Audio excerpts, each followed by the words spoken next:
Hi, welcome to the Wellness Center.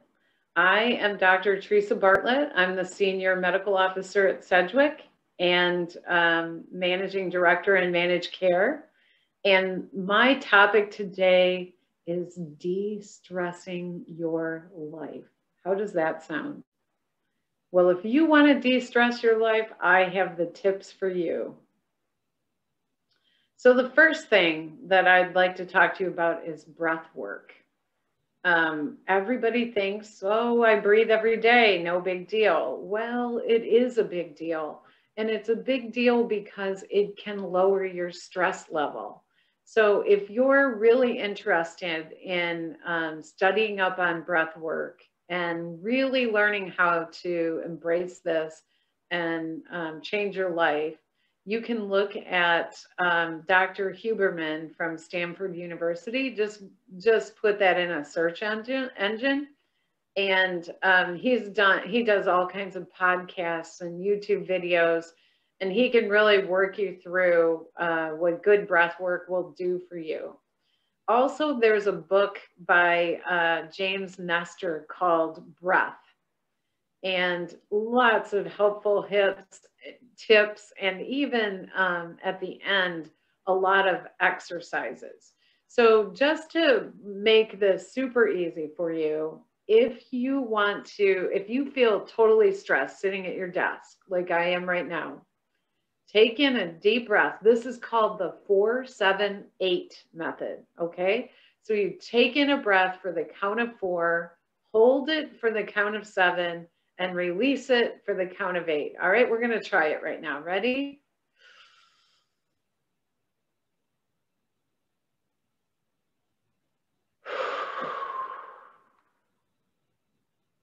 Unbelievable how good that felt. Taking a deep breath sends signals to the brain that that your body should relax and that you can let go. So really think about breath work. Another tip for you is to do a dopamine detox. Now, that may sound like a fancy word, but we all know what dopamine is, right? Runners get a dopamine high. There's all kinds of ways. And a dopamine detox is generally done for a 24-hour period. And what you do is you get comfortable with being bored. And I mean bored. So what you do for one day, if you can, it's not for everyone, but try not even to eat much food in that day. But definitely avoid sugar. No sex, no looking at the phone, no phone calls on your device, no screen time at all, no computers. So you are stopping to chase that high for 24 hours. And we are all pretty much dopamine addicts. Your phone may ding and you're like, oh, who texted me? I'm going to look. You could, you have all kinds of tiny pleasures that you get from TV, your tablets, your phone, your computer. So you're just avoiding that for 24 hours. And what happens? It resets your brain. It gives your brain a break. If you think about all these things that are coming at you all the time, how helpful it is to just let it all go for one day. What are you allowed to? You're allowed to talk to your friends.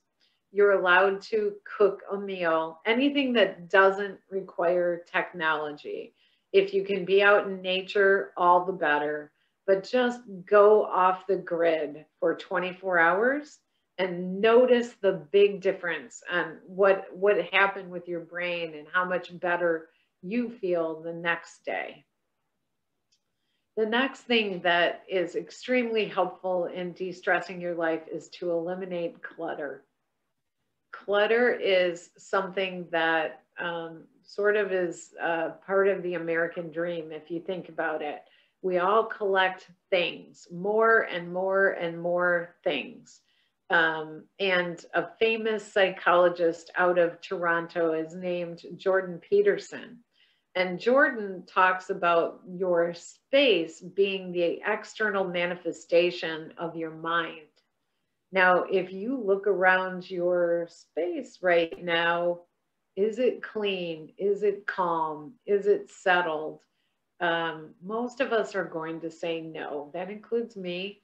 But create spaces that are calm and functional and get rid of the mess. You don't need it in your life. Organized spaces allow you to breathe. I don't know if any of you have ever had someone come in and clean your home or do some work for you, and how great it feels when you walk into that empty, clean space that's highly organized.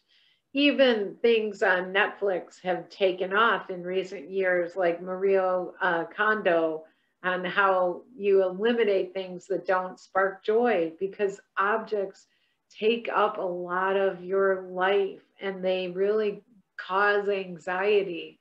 There's also a show on Netflix called The Minimalist, Less is Now. And in that show, they talk about the average home has over 300,000 items in it. That's a lot of clutter. That's a lot of things that you don't need. Think about the clothes that you wear. You're wearing the same clothes every single day.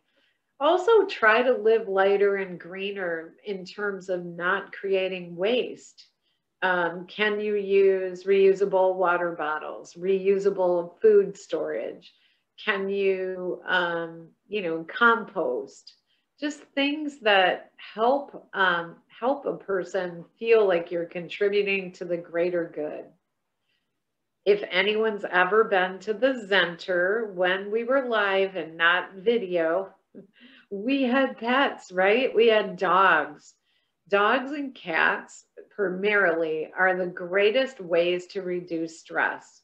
We've talked about this in the past, how petting a dog and loving a cat can just lower your blood pressure instantly. And we have pet therapy in hospitals for people that are in pain and suffering, because there's such a great thing for people to feel. It gives you that warm feeling and it gives you that love.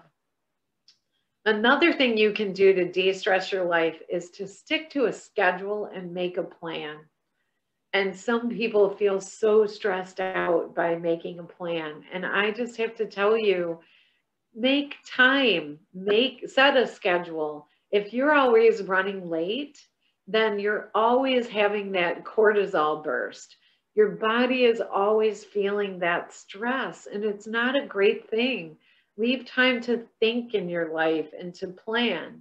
That can even involve things like doing chores around the house. Make a schedule. Let your children help you, or your significant other. Meal prep. Make a schedule of what you're going to eat all week. Shop for it.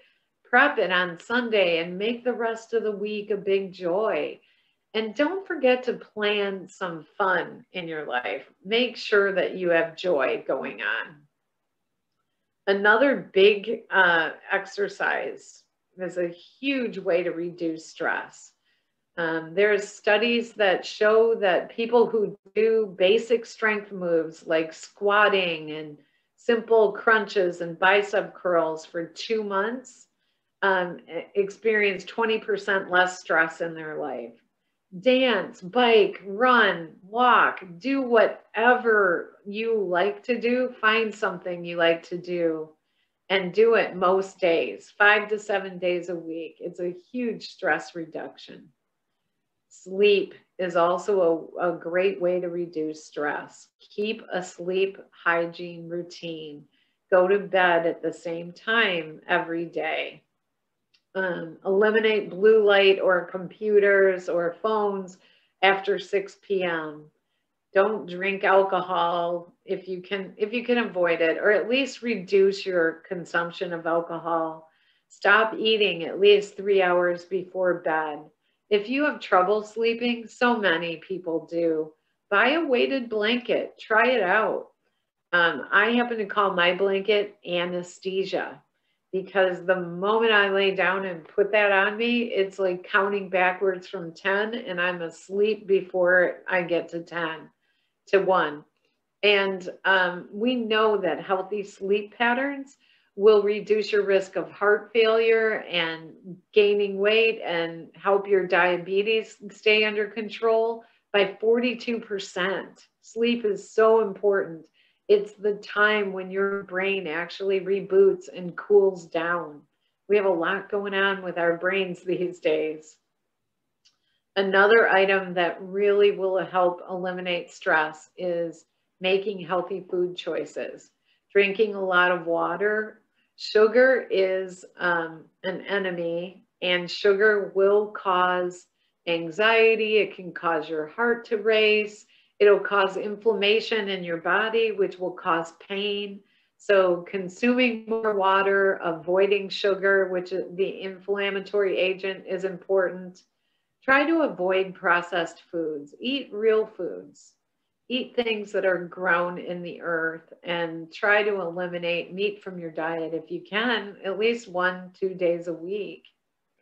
I talked about this before, but no time more than right now is laughing important. To get a good chuckle in, even if it's, searching out the joke of the day or starting your meetings with a joke, or trying to find humor in everyday things. Laugh at yourself. Stop taking life so seriously. Call your friends. Have some fun. Joy is an important part of reducing stress. Also, self-care. Self-care comes in many, many forms. Some people, it's listening to music. Some people, it's candles. Other people, it's snuggling up with warm, cozy blankets or nice hoodies and soft clothes. It could be massages, pedicures, manicures, haircuts, warm, hot towel shaves, sending a note to somebody important in your life, letting them know you're thinking of them. How far have we gotten away from the handwritten notes, and how much joy does it bring when you get one? There's so many people that we've lost in the past year.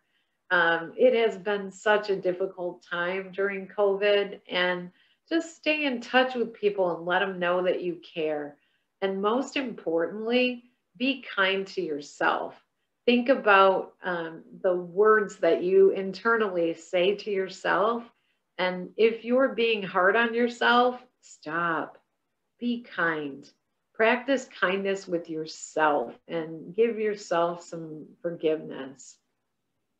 Volunteering is another way of really making yourself feel less stressed. When you volunteer and help someone else, you realize how grateful you are and how blessed you are. And volunteering is something that can really make you happy. Not only mentioning random acts of kindness, maybe you sweep or rake or shovel snow at your neighbors, or you buy coffee for the next person in line, or you leave a big tip for a waitress. Work at a food bank or build a home. Just focus your attention outward so that when you do think about yourself, you feel good about it because you're focusing on something or someone else. This next one's a favorite of mine, which is either make a bucket list or plan out one of your bucket list items. If you don't have a bucket list, do it today. Make a list of things that before you die, you want to do these things. Could be a special trip, vacation. It could be learning to paint, learning to knit, learning to garden, a musical instrument, a language. Set specific goals for yourself, like by April 30th, I will, download a book on the language of Spanish and I will start it. And then have little goalposts where you can celebrate the things that you've done, the accomplishments that you've achieved.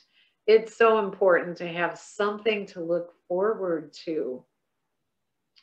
I've said it before in many of these suggestions, but sometimes the news feeds, the Twitter, the Instagram, the Facebook, the social media, especially if you're one to want to watch the news media is not really looking at giving you positive news very often. And so it would be awesome if you could just give your brain a break. Either limit yourself to a certain amount of time each day watching television or on social media, because you stress about it. And there's so much there that you cannot control. So I would really suggest that you take that serious. And my last tip is to practice gratitude. Gratitude, we all have so much to be grateful for. No matter how hard this last year has been, we're here and we need to learn to be happy for the little things. So maybe you start by when you open your eyes in the morning, you think about how grateful you are that you opened your eyes, or that you woke up, or that you're breathing, or that your legs have the strength to carry you, or that you have your health, you have your family, a home to live in, a job. All those things are spectacular things to be grateful for. And I am so grateful for you. And I'm very happy that you spent this time. Thank you for spending time with me today.